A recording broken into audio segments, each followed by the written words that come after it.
ഭാരതത്തിന്റെ രാഷ്ട്രീയ ചരിത്രത്തിൽ സുപ്രധാനമായ സ്ഥാനം അലങ്കരിക്കുന്ന പ്രദേശമാണ് ദക്ഷിണപഥം.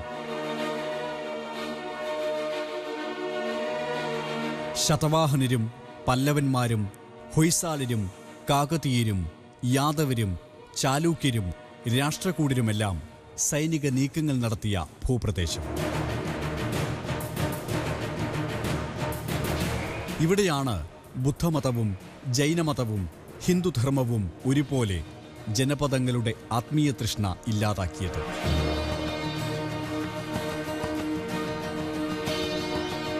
ഗോദാവരിയും കൃഷ്ണയും കാവേരിയും തുംഗഭദ്രയും സാംസ്കാരിക പോരാട്ടങ്ങൾക്ക് നിശബ്ദ സാക്ഷികളായി നിന്നതും ഈ പീഠഭൂമിയിൽ തന്നെ. ഇവിടെയാണ് ആദിപുരാണവും വിക്രമാർജുന വിജയവും ജിനാക്ഷരമാലയും സാഹിത്യത്തെ പരിപോഷിപ്പിച്ചത്.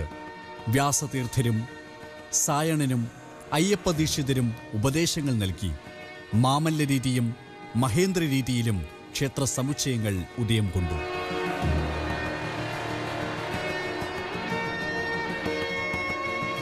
മഹാബലിപുരവും കാഞ്ചിപുരവും കാളഹസ്തിയും തിരുപ്പതിയും ചിദംബരവും ശ്രീരംഗവും തിരുവണ്ണാമലയും ജനസമൂഹങ്ങൾക്ക് അഭയമേകി വിരാജിക്കുന്നതും ഇതേ ദക്ഷിണാപഥത്തിൽ തന്നെയായിരുന്നു.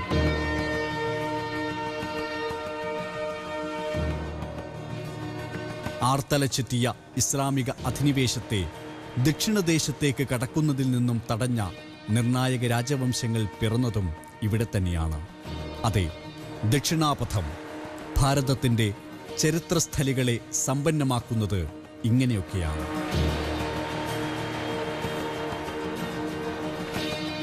പത്തൊൻപതാം നൂറ്റാണ്ടിന്റെ തുടക്കത്തിൽ ഡെക്കാനിലെ ഭൂപ്രദേശങ്ങളിൽ പര്യവേക്ഷണം നടത്തുകയായിരുന്ന കേണൽ കോളിൻ മക്കൻസി തുംഗഭദ്രാ തീരത്ത് ഒരു സാമ്രാജ്യ തലസ്ഥാനത്തിന്റെ അവശിഷ്ടങ്ങൾ കണ്ടെത്തി.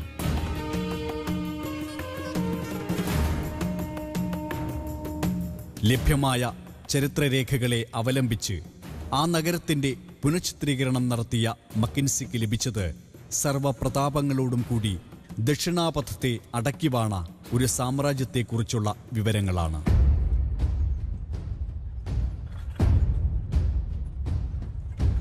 ഏകദേശം 2.5 പതിറ്റാണ്ട് കാലം ഇസ്ലാമിക അധിനിവേശത്തെ തടഞ്ഞു നിർത്താനാവശ്യമായ കരുനീക്കങ്ങൾ നടത്തിയ, സൈനിക നീക്കങ്ങൾ നിയന്ത്രിച്ച ആ സാമ്രാജ്യവും അതിൻ്റെ തലസ്ഥാനവും അങ്ങനെ ലോകത്തിനു മുന്നിൽ കൂടുതൽ അനാവൃതമായി.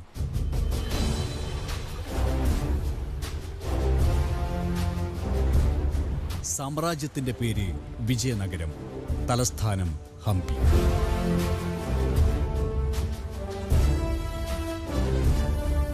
ഇറാനിൽ നിന്നും തുർക്കിയിൽ നിന്നും അഫ്ഗാനിസ്ഥാനിൽ നിന്നും വന്ന ഭരണാധികാരികൾ ഡൽഹി കേന്ദ്രമാക്കിയിട്ട് ഭരണം നടത്തുന്ന ഒരു കാലഘട്ടം. എന്നാൽ തെക്കേ ഇന്ത്യയിലേക്ക് അവർക്ക് തെക്കേ ഇന്ത്യ മുഴുവൻ പിടിച്ചടക്കാൻ സാധിച്ചിരുന്നില്ല. എന്നാൽ ഈ വടക്കേ ഇന്ത്യയിലെ ഈ മുസ്ലിം ആധിപത്യത്തിലുള്ള ഭരണത്തെ നേരിടാനുള്ള കരുത്ത് തെക്കേ ഇന്ത്യയിലെ ഒരു ഭരണാധികാരികൾക്കും ഉണ്ടായിരുന്നില്ല. ചോഴന്മാരുടെയും പാണ്ഡ്യന്മാരുടെയും ചേരന്മാരുടെയും പ്രതാപമെല്ലാം അപ്പോഴേക്ക് അസ്തമിച്ചു കഴിഞ്ഞിരുന്നു. ഇത്തരം ഒരു സന്ദർഭത്തിലാണ് വിജയനഗര സാമ്രാജ്യത്തിൻ്റെ രൂപവൽക്കരണം നടന്നത്. 14-ാം നൂറ്റാണ്ടിൻ്റെ തുടക്കം. ദക്ഷിണാപഥത്തിലെ കാമ്പിലി എന്ന രാജ്യം ഡൽഹി സുൽത്താനായ മുഹമ്മദ് ബിൻ തുഗ്ലക്ക് പിടിച്ചടക്കാൻ കോപ്പുകൂട്ടുന്നു.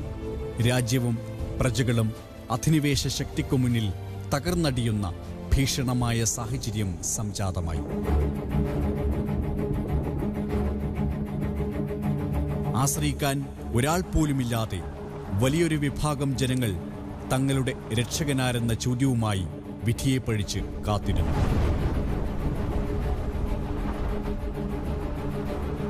അങ്ങനെയിരിക്കെ കാമ്പിലിയിൽ തന്നെയുള്ള 2 സഹോദരങ്ങൾ ഹരിഹരായനും ബുക്കരായനും പ്രശ്നപരിഹാരത്തിനായി ശൃംഗേരി ശാരദാപീഠം മഠാധിപതി ജഗദ്ഗുരു വിദ്യാരണ്യസ്വാമികളെ സമീപിച്ചു.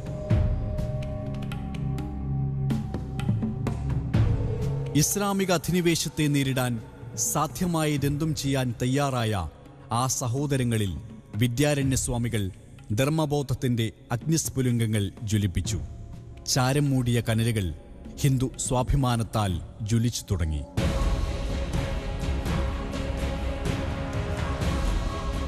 സംഘടിതമായ ഒരു സമൂഹവും അതിനൊപ്പം ഒരു സാമ്രാജ്യവും സ്ഥാപിച്ചാൽ മാത്രമേ അധിനിവേശത്തെ ചെറുക്കാൻ കഴിയൂ എന്ന് വിദ്യാരണ്യസ്വാമികൾ അവരെ ഉദ്ബോധിപ്പിച്ചു. സാമ്രാജ്യ സ്ഥാപനത്തിനായി അനുയോജ്യമായ സ്ഥലത്തെക്കുറിച്ച് ചർച്ചകൾ നടക്കവെയാണ് ദിവസങ്ങൾക്ക് മുൻപ് തനിക്കുണ്ടായ ഒരനുഭവം ഹരിഹരായർ വിവരിച്ചത്. തുംഗഭദ്രയുടെ തീരത്ത് നായാടി നടക്കുന്നതിനിടെ തൻ്റെ സംഘത്തിൽപ്പെട്ട നായ്ക്കൾ ഒരു മുയലിനെ ഓടിച്ച സംഭവം ഹരിഹരൻ വിവരിച്ചു. ജീവൻ രക്ഷിക്കാൻ വേണ്ടി പാഞ്ഞ ഒരു മുയൽ പ്രത്യേക സ്ഥലത്തെത്തിയപ്പോൾ തിരിഞ്ഞു നിന്ന് നായ്ക്കൾക്കെതിരെ ഓടി. അപ്രതീക്ഷിതമായി ഈ പെരുമാറ്റം കണ്ട നായ്ക്കൾ പിന്തിരിഞ്ഞോടുന്നത് കണ്ട് താൻ അത്ഭുത സ്തബ്ധനായെന്ന് ഹരിഹരൻ വിദ്യാരണ്യസ്വാമികളോട് പറഞ്ഞു.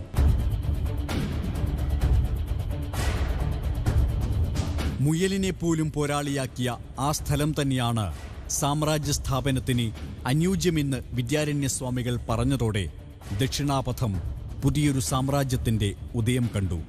വിജയനഗരം.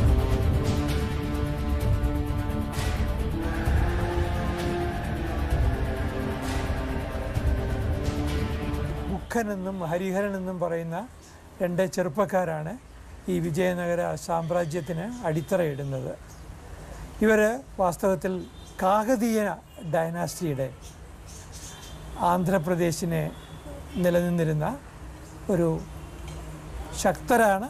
എങ്കിലും പ്രാദേശികമായിട്ട് മാത്രമേ അവർക്ക് അധികാരം ഉണ്ടായിരുന്നുള്ളൂ. ആ പ്രാദേശിക ഭരണാധികാരികളായ കാകതീയന്മാരുടെ രണ്ട് ദളനായകന്മാരായിരുന്നു ബുക്കനും ഹരിഹരനും. അവരെ അന്നത്തെ ഡൽഹി സുൽത്താനേറ്റിൻ്റെ സൈന്യം ആക്രമിക്കുകയും അവരെ ആ ആക്രമണത്തിൽ അവരെ പരാജയപ്പെടുകയും തടവുകാരായിട്ട് ഡൽഹിയിലേക്ക് പോവുകയും ചെയ്തു. സ്വാഭാവികമായിട്ട് അവരെ തടവുകാരെ മോചിപ്പിച്ചിരിക്കാം, അല്ലെങ്കിൽ ഈ ഹരിഹരനും ബുക്കനും ഇസ്ലാം മതം സ്വീകരിച്ചിരുന്നിരിക്കാം. അന്നത്തെ കാലത്ത് ഇസ്ലാം മതം ഒരിക്കൽ സ്വീകരിച്ചു കഴിഞ്ഞാൽ പിന്നീട് അവരെ അവർക്ക് ഹിന്ദുക്കളാകാൻ സാധിക്കുമായിരുന്നില്ല. ഈ ഹരിഹരനും ബുക്കനും വളരെ സാഹസികമായിട്ടോ അല്ലെങ്കിൽ നിലവിലുള്ള വ്യവസ്ഥയിൽ നിന്ന് വ്യത്യസ്തമായിട്ട് അവർ തിരിച്ച് ഹിന്ദുമതത്തിലേക്ക് വരികയാണ് ചെയ്തത്. ഒരുപക്ഷെ അങ്ങനെ ഹിന്ദുമതത്തിലേക്ക് അവർക്ക് വരാൻ കഴിഞ്ഞത് അന്നത്തെ ശൃംഗേരിയിലെ ശങ്കരാചാര്യ പരമ്പരയിൽപ്പെട്ട വിദ്യാരണ്യസ്വാമികളുടെ നീക്കങ്ങൾ കൊണ്ട് ആവണം അവർക്ക് ഹിന്ദുമതത്തിലേക്ക് വരാൻ കഴിഞ്ഞത്.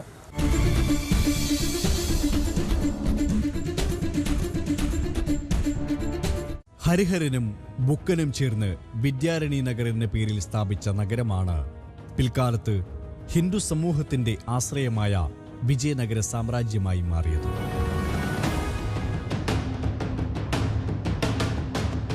തുംഗഭദ്രാ തീരത്ത് വിജയനഗരത്തിന്റെ തലസ്ഥാനമായി തിരഞ്ഞെടുത്ത സ്ഥലം യുദ്ധതന്ത്രജ്ഞത വെച്ച് നോക്കിയാൽ സുരക്ഷിതവും പ്രകൃതി രമണീയത കൊണ്ട് മനോഹരവുമായിരുന്നു.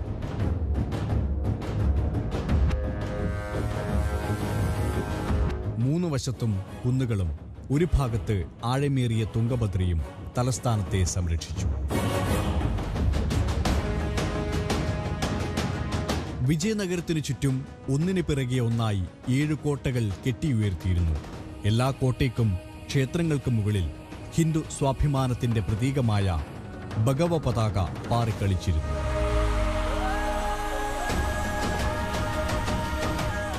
ഈ ഹരിഹരനും ബുക്കനും പിന്നീട് ചെയ്യുന്നത് ഒരു സൈനിക രാഷ്ട്രത്തിന് അവർ രൂപം കൊടുക്കുകയാണ് ചെയ്തത്. അതായത് ഈ ഡൽഹി ആസ്ഥാനമാക്കി ഇന്ത്യ ഭരിച്ചിരുന്ന ഈ മുസ്ലിം ഭരണാധികാരികളുടെ സവിശേഷത ബലിഷ്ഠമായ കോട്ടകളുണ്ടായിരുന്നു, കുതിരപ്പട്ടാളം ഉണ്ടായിരുന്നു, സുസജ്ജമായ കുതിരപ്പട്ടാളം ഉണ്ടായിരുന്നു. സുസജ്ജമായ ഒരു കുതിരപ്പട്ടാളത്തിന് രൂപം നൽകുകയാണ് ഹരിഹരനും ബുക്കനും ചെയ്തത്. അതുപോലെ തന്നെ രാജ്യത്ത് അവർക്ക് നല്ലൊരു കോട്ടയും കെട്ടേണ്ടത് ആവശ്യം വന്നു. എന്നാൽ കോട്ട കെട്ടാനുള്ള പണം അവർക്ക് ഉണ്ടായിരുന്നില്ല.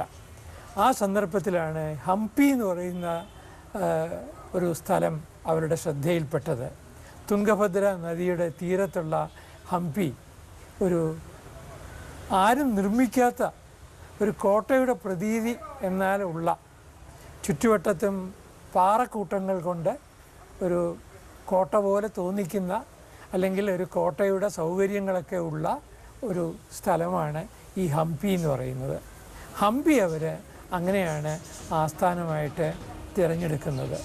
ഹംപി ആസ്ഥാനമാക്കിയിട്ട് അവർ ചെറിയ ഒരു രാജ്യം ആരംഭിക്കുകയാണ്. അത് നിരന്തരമായി യുദ്ധം ചെയ്തുകൊണ്ട് ഇരിക്കുന്ന ഒരു രാജ്യം. വിജയനഗര സാമ്രാജ്യത്തിൽ 4 വംശങ്ങളാണ് രാജാധികാരമേറ്റിട്ടുള്ളത്. സംഗമവംശം, സാളവംശം, തുളുവംശം, ആരവിട വംശം. ഹരിഹരൻ ഒന്നാമനാൽ സ്ഥാപിക്കപ്പെട്ട സംഗമവംശത്തിൽ ബുക്കൻ ഒന്നാമൻ, ഹരിഹരൻ രണ്ടാമൻ, ദേവരായൻ ഒന്നാമൻ, ദേവരായൻ രണ്ടാമൻ എന്നീ 4 രാജാക്കന്മാരാണ് തങ്ങളുടെ ഭരണ നൈപുണ്യം കൊണ്ട് പ്രസിദ്ധരായത്.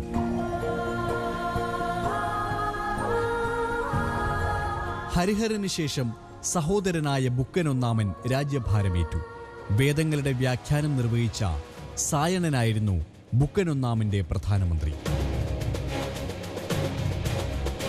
1374 സുൽത്താൻ മുജാഹിദ് ഷായെ അതിഭയങ്കരമായ യുദ്ധത്തിൽ ബുക്കൻ ഒന്നാമൻ തോൽപ്പിച്ചു. മഹാരാജാധിരാജ പരമേശ്വര എന്ന പേരിൽ അറിയപ്പെട്ട ബുക്കൻ ഒന്നാമൻ കൊങ്ങുനാടും ഒറീസയും കീഴടക്കി. ഇസ്ലാമിക ആക്രമണകാരികളെ ഒരു പരിധിവരെ ചെറുത്തു നിൽക്കാൻ ബുക്കൻ ഒന്നാമന് കഴിഞ്ഞുവെങ്കിലും വളരെയധികം കൂട്ടക്കൊലകളും ക്രൂരകൃത്യങ്ങളും അക്കാലത്ത് ഹിന്ദു ജനത നേരിടേണ്ടി വന്നു. ബുക്കന് ശേഷം ഹരിഹരൻ രണ്ടാമൻ അധികാരമേറ്റു. ശ്രീ പരമേശ്വരന്റെ കടുത്ത ഭക്തനായിരുന്നു ഹരിഹരൻ. വിരൂപാക്ഷ ഭാവത്തിലാണ് അദ്ദേഹം ശിവനെ ആരാധിച്ചത്. ഗോവയിലെയും മഥുരയിലെയും ഇസ്ലാമിക ഭരണം അവസാനിപ്പിച്ചത് ഹരിഹരൻ രണ്ടാമനാണ്. ബാമിനി രാജ്യവുമായുള്ള സംഘട്ടനങ്ങളിൽ ആർക്കും പൂർണ്ണ വിജയം കൈവരിക്കാനായില്ല. എങ്കിലും ഹിന്ദു സമൂഹത്തെ തന്നെ നിശേഷമില്ലാതാക്കാൻ കച്ചകെട്ടിയ ശക്തികളെ തടഞ്ഞു നിർത്താൻ ഹരിഹരൻ രണ്ടാമനായി. അദ്ദേഹത്തിന്റെ ഭരണാവസാനമായപ്പോഴേക്കും വിജയനഗരം ദക്ഷിണാപഥത്തിലെ പരമപ്രധാനമായ ശക്തിയായി ഉയർന്നു.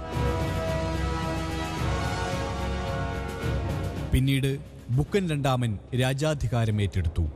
ശ്രദ്ധേയമായ രീതിയിൽ വിജയനഗരത്തെ പരിപാലിക്കാൻ അദ്ദേഹത്തിന് കഴിഞ്ഞു.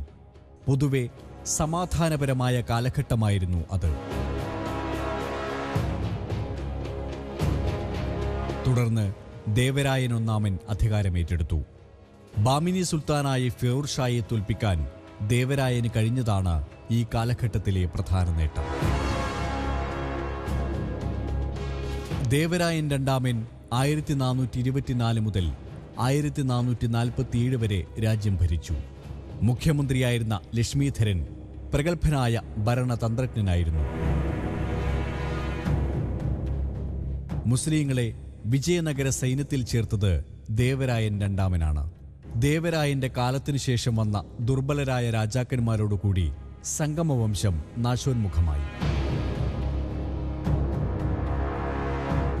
മുസ്ലിം അധിനിവേശം വിജയനഗരത്തെ വിഴുങ്ങുമെന്ന ഘട്ടത്തിൽ ചന്ദ്രഗിരി രാജാവായ നരസിംഹ സാളുവ ഒടുവിലത്തെ സംഗമ രാജാവായ വിരൂപാക്ഷനെ സ്ഥാനഭ്രഷ്ടനാക്കി രാജ്യം പിടിച്ചെടുത്തു. ആഭ്യന്തര കലാപങ്ങൾ അടിച്ചമർത്തിയ നരസിംഹ സാളുവ 1493 വരെ രാജ്യം ഭരിച്ചു. 1493 മുതൽ 1506 വരെ അദ്ദേഹത്തിന്റെ മകൻ ഇമ്മടി നരസിംഹനാണ് രാജ്യം ഭരിച്ചത്. 1506 മുതൽ 1509 വരെ വീര നരസിംഹനാണ് രാജ്യം ഭരിച്ചത്. ആദ്യകാലത്ത് സംഗമ രാജവംശത്തിൽപ്പെട്ടവരുടെ ഭരണമായിരുന്നു. അവരുടെ കാലം അടുത്ത രണ്ടാമത്തെ കാലവും മൂന്നാമത്തെ കാലവും ഒക്കെ ആകുമ്പോഴത്തേക്കും അവിടെ പ്രധാനമായി നമ്മൾ കാണുന്നത് ഈ രാജാവ് ആരാകണമെന്ന കാര്യത്തിലൊന്നും അനാവശ്യമായ തർക്കങ്ങളൊന്നും ഉണ്ടാകുന്നില്ല.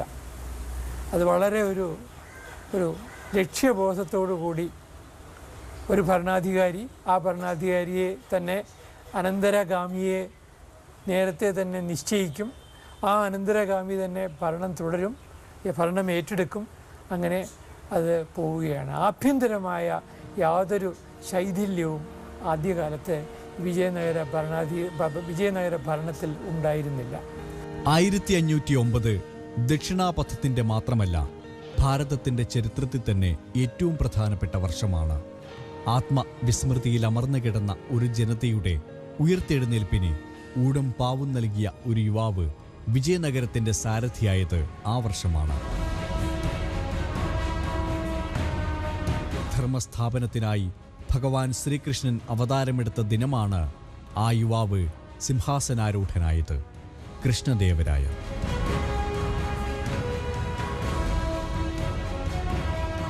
സ്ഥാനാരോഹണ സമയത്ത് കൃഷ്ണദേവരായരുടെ പ്രായം കേവലം 21 വയസ്സ് മാത്രമായിരുന്നു. പ്രഗത്ഭനായ സൈന്യാധിപനും ഊർജ്ജസ്വലനായ യോദ്ധാവുമായിരുന്നു ആ യുവാവ്. പടയ്ക്ക് മുന്നേ എന്നതായിരുന്നു അദ്ദേഹത്തിൻ്റെ രീതി. യുദ്ധങ്ങളിൽ മുന്നിൽ നിന്ന് പടനയിച്ച അദ്ദേഹത്തിൻ്റെ നിർഭയത്വം വിജയനഗരത്തെ ഒട്ടനവധി യുദ്ധങ്ങളിൽ വിജയിപ്പിച്ചു.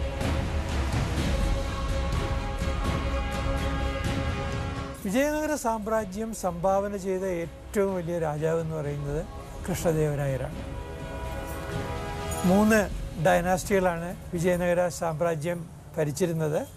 അതിലെ തുളുവ ഡൈനാസ്റ്റിയിൽപ്പെട്ട രാജാവാണ് കൃഷ്ണദേവരായർ. ഒരു ഐഡിയൽ കിങ്ങിന് വേണ്ട, ഒരു മാതൃകാ ഭരണാധികാരിക്ക് വേണ്ട എല്ലാ സവിശേഷതകളും കൃഷ്ണദേവരായർക്ക് ഉണ്ടായിരുന്നു. അദ്ദേഹത്തിൻ്റെ ഒന്നാമത്തെ പ്രത്യേകത അദ്ദേഹത്തിൻ്റെ ദീർഘവീക്ഷണമാണ്. ഇന്ന് മാത്രമല്ല, ഓരോ പട്ടാളക്കാരെയും അദ്ദേഹം പ്രത്യേകം ശ്രദ്ധിച്ചിരുന്നു. യാതൊരു തരത്തിലുള്ള പക്ഷപാതങ്ങൾക്കും അവിടെ സ്ഥാനമുണ്ടായിരുന്നില്ല. യഥാർത്ഥമായ കഴിവുള്ള ആളുകളെ മാത്രമേ പ്രോത്സാഹിപ്പിച്ചിരുന്നുള്ളൂ. ഇന്ന് മാത്രമല്ല, രാജാവ് സുദൃഢമായ ഒരു ശരീരത്തിൻ്റെ ഉടമയായിരിക്കണം എന്ന് അദ്ദേഹത്തിന് ഉത്തമ ബോധ്യമുണ്ടായിരുന്നു. അദ്ദേഹം എല്ലാവരെയും കാണുക അദ്ദേഹം രാവിലെ വ്യായാമ മുറകൾ നിർവഹിക്കുമായിരുന്നു. ഒരു രാജാവ് ഒരിക്കലും അലസനായിരിക്കരുത് എന്ന കാര്യത്തിൽ അദ്ദേഹത്തിന് നല്ല നിർബന്ധമുണ്ടായിരുന്നു. വിമർശനങ്ങളെ അദ്ദേഹം അനുവദിച്ചിരുന്നു. തെന്നാലി രാമൻ എന്ന വിദൂഷകനായിട്ടുള്ള ബ്രാഹ്മണ പണ്ഡിതനെപ്പറ്റി അനേക കഥകൾ ആന്ധ്രാപ്രദേശിലും തെക്കേ ഇന്ത്യയിലും എല്ലാം പ്രചരിച്ചിട്ടുണ്ട്. ഈ തെന്നാലി രാമൻ അദ്ദേഹത്തിൻ്റെ ഒരു രാജകീയ ഉപദേഷ്ടാക്കളിൽ ഒരാളായിരുന്നു എന്ന് കരുതാം. അല്ലാന്നുണ്ടെങ്കിൽ ഒരുപക്ഷെ അദ്ദേഹത്തിന് ഒരു മന്ത്രിയുടെ പദവിയും ഉണ്ടെന്ന് വരാം. ഏതായാലും വിമർശനങ്ങളെ അദ്ദേഹം ഭയപ്പെട്ടിരുന്നില്ല. രാജ്യത്ത് സുസജ്ജമായ ഒരു ചാര വൃന്ദത്തിനെ അദ്ദേഹം നിർത്തുകയും ഭരണത്തിൻ്റെ പോരായ്മകൾ കണ്ടെത്തുകയും അവ പരിഹരിക്കാനുള്ള നടപടികൾ സ്വീകരിക്കുകയും ചെയ്തു. എന്ന് മാത്രമല്ല, ഒരു അമിതമായ നികുതി പിരിക്കാതിരിക്കുന്നതിന് ശ്രദ്ധിച്ചിരുന്നു. അതുപോലെ തന്നെ ജനങ്ങൾക്ക് അവരുടെ ഏത് മതമാണ് അവർ വിശ്വസിക്കുന്നത്, ആ മതത്തിൽ അത് വിശ്വസിക്കാനും അതിൽ തന്നെ അവർക്കും അവരുടെ ബന്ധുക്കൾക്കും അതിൽ തന്നെ തുടർന്നു കൊണ്ടുപോകുന്നതിന് യാതൊരു തടസ്സവും ഉണ്ടായിരുന്നില്ല. ഇതൊക്കെയാണ് കൃഷ്ണദേവരായർ എന്ന് പറയുന്ന വിജയനഗര രാജാവിനെ നമ്മുടെ ഇന്നലകളെപ്പറ്റി വിലയിരുത്തുന്ന ഒരു ചരിത്രം വളരെ മതിപ്പോടുകൂടി രേഖപ്പെടുത്തുന്നതിന് കാരണം. രാജ്യത്തെ ആഭ്യന്തര ശൈഥില്യങ്ങൾ ഇല്ലാതാക്കാനാണ് കൃഷ്ണദേവരായർ ആദ്യം ശ്രമിച്ചത്. കലാപകാരികളായ പ്രഭുക്കന്മാരെ അമർച്ച ചെയ്തു. രാജ്യത്തിൻ്റെ പ്രതിരോധ നിര ശക്തിപ്പെടുത്തി. സൈന്യത്തെ സുശക്തമാക്കി. അതിനുശേഷം അയൽ രാജ്യങ്ങളെ ഓരോന്നായി കീഴടക്കി. ശിവസമുദ്രത്തിലെയും ശ്രീരംഗപട്ടണത്തിലെയും ശക്തിദുർഗങ്ങൾ അധീനതയിലാക്കി.